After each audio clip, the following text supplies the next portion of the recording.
നമ്മുടെ തിരുവനന്തപുരത്ത് കണിയാപുരത്ത് കഞ്ചാവ് വാങ്ങാൻ പണം നൽകാത്തതിനെ തുടർന്ന് യുവാവ് വീടിന് തീയിട്ടിരിക്കുന്നു.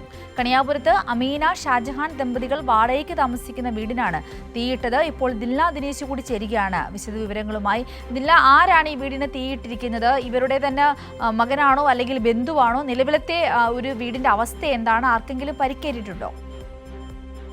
സിന്ദൂരി, ഇന്നലെ രാത്രി 4 മണി, അതായത് പുലർച്ചെ 4 മണിയോടുകൂടി ഒരു ഉഗ്ര സ്ഫോടനം കേട്ട് നാട്ടുകാർ നോക്കുമ്പോഴാണ് വീടിന് തീയിട്ടതായി കാണുന്നത്. അപ്പോൾ തന്നെ ഫയർഫോഴ്സ് എത്തി തീ അണച്ചുവെങ്കിലും പക്ഷേ സാധനങ്ങളെല്ലാം തന്നെ, വീട്ടിലെ സാധനങ്ങളെല്ലാം തന്നെ നശിച്ചിരുന്നു.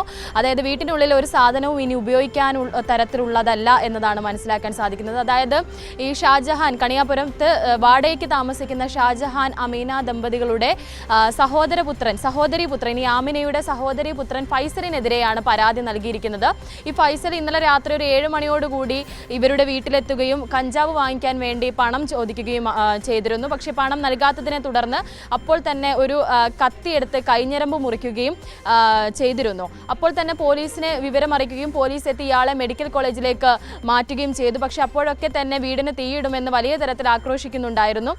ഈ ഒരു ഭയത്തിൻ്റെ തുടർന്ന്, അതായത് പോലീസും നിർദ്ദേശിച്ചിരുന്നു ഇന്ന് രാത്രി ഇവിടെ നിൽക്കരുതെന്ന്.